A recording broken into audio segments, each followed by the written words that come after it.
So realistically, here we go. I'm going to show you guys in a nutshell what these calculations. So this is the first shape that we're going to work on. So basically you have a rectangle, which is shape 1. You have a triangle, and then you have a square. So what you're going to hopefully understand by the end of this is how to calculate the x-coordinate and the y-coordinate centroid location of complex objects. So there's two ways of doing this. We're going to talk about the first way just so that you guys can kind of see both ways and decide on which way is easier for you to do. So if you look at the PowerPoint here, they would divide it into the different shapes. I've already done that for you. Then they are going to show you the different areas. So that's basically the first step of all of this. They want you to find the area of any square, any rectangle, any circle, or any triangle. So after you find the area of the shape, the first shape is number 1, and in this case they're going to start and talk about, we'll go through the x just because it's easier and because the formula is on the top.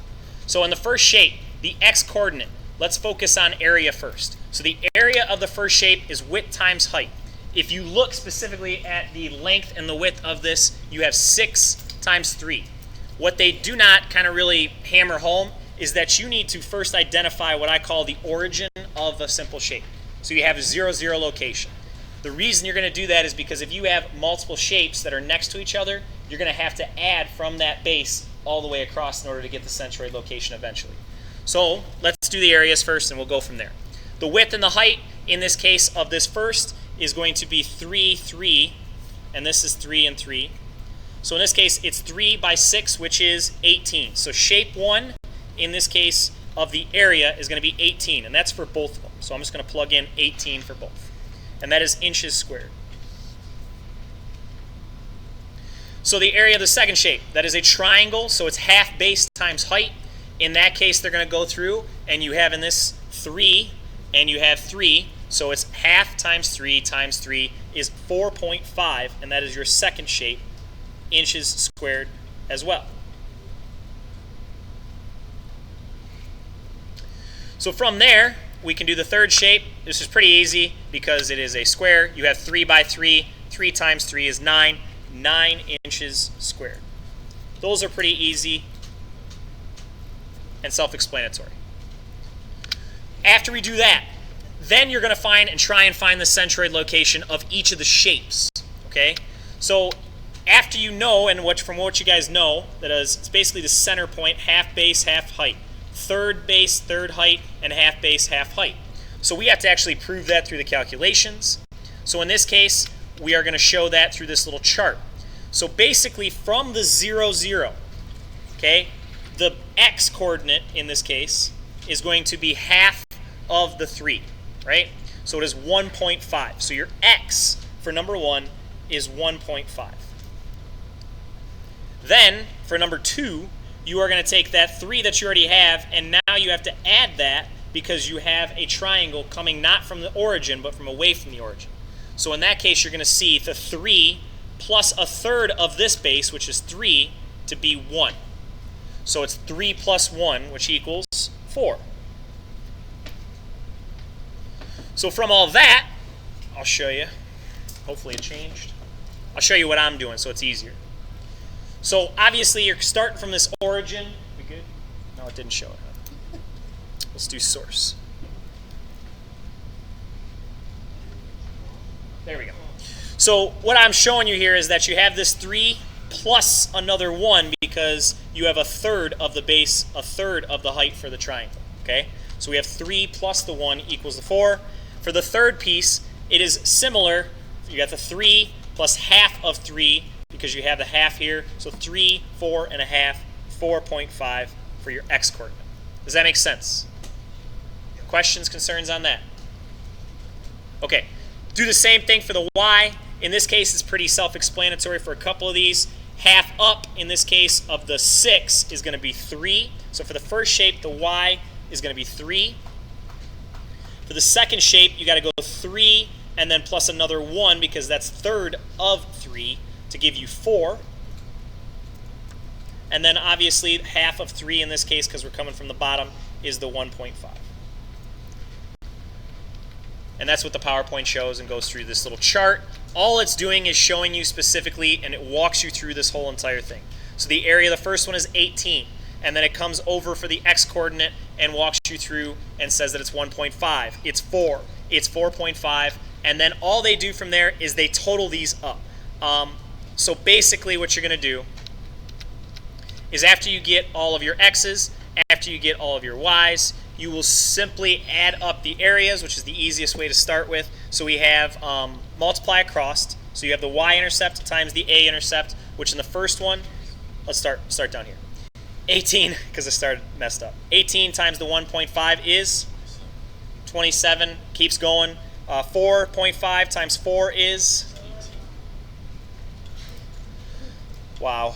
9 times the 4.5 is, and then the other thing is the other side is 54, 18, and then 13.5. And those are all inches cubed.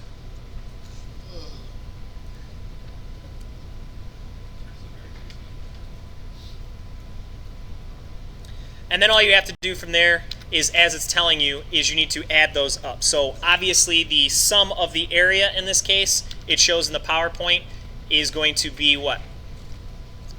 What's the sum of the area? 88.5. So 18, I'm asking. 18 plus 4.5 plus 9 is what? 31.5. And then the other one is the obvious area. It's the same as it's going to be down here, 31.5, because all you're doing is adding the areas again. So for the y-coordinate, in this case, you have 85.5 as well as 85.5. The easy math in this case is if you look at the formula for the x. So let's plug this in. The sum of xi and times the area in this case, which is down here, is 85.5. You divide that by the sum of the area and the I, or the intercept again, which is in this case is 31.5. Now in this predicament, it is the exact same. Very rarely will it be the exact same. Okay? So this equals 2.71 if you do the math. That means that it's 2.71 over and 2.71 up to give your rough center of gravity location. Or center, sorry, yeah, you got me saying center of gravity. Center of centroid location. Okay? 2.71. There's another way to do that which takes a step away from all of that, which is basically, in my mind, the way I like to think of it as a subtractive method rather than just an additive method. So the difference is that now, what shape are we technically missing in this overall structure? So in reality, what we could do, and what the math shows, I'm not going to go through it for detail, but what it's saying now, and I'll do it down here, is that this says this is 6, says this is 6, and it is basically a square, right? Missing a triangle, which is 3 by 3. So you can do it this way. You can also just take in what they're doing is the exact same math. You're going to do the width times the height of just 2 now. So we're going to say 6 times 6, which is 36 of the first shape. We'll call this shape 1. We'll call this shape 2. And then you're going to take the area of the second shape. Now it is half base times height, which is 4.5. But does it exist? No, it's literally a missing piece. So we're going to create AI in that case as a negative 4.5 because it is non-existent. It is a subtractive system. Keep going, the centroid location, the middle of the square, pretty easy, pretty self-explanatory. You have 3 by 3, which is what it shows. So you got 3 by 3 gives you your center where 1 is at. And then in this case, you're going to go over 1, 3, okay? It sticks right in the middle. So in this case, you have 4 for your x for the shape 1. For shape 2, the y, I'm sorry, the a and then the y is the same exact thing, 4. Same thing for the shape 2. I'm sorry, I did that wrong. Yep. Switched around. 3, my bad. And then 5 and 5. Wait. It's 4. Wait. That's 4. 3, right? 4, 5. Because it's not, the centroid's up here, right? The center is right here, not in the corner. Okay? So all it does is, again, 36 times 3 in this case, which will give you 108. And then keep going. Now you got negative 4.5 times that's 5 in this case. So we're just doing the x. This is AIXI. 108. And then you have negative 22.5. And then you're going to do the AIYI, which in this case is, again, 36 times 3, negative 4.5 times the 5. Gives you the same exact numbers. So that's when your reference point is up at the top one. Yeah, well, the reference point is still down here, but you got to realize the shape is starting from right here, right? So it's going to be 1 over 1 over, which in reality is 2 and 1, right? And 2 and 1, which causes this to be 5 and 5. But then when you get to 22.5, that's the... Negative 4.5 times the 5. So the AI of the second shape in this case times 5 times, times 3 and then times 5. And then so you divide those two, Right. So then you'll get a negative number. Right, which is negative 22.5, negative 22.5. When you add those two together, you still get 85.5, you still get 85.5. Okay, that's just the area. And then you're adding the areas, so 36 plus the 4, negative 4.5 is still 31.5. 85.5 divided by 31.5, 85.5 divided by 31.5 still gives you 2.71, 2.71. It's the same exact answer. Does that answer any of your questions?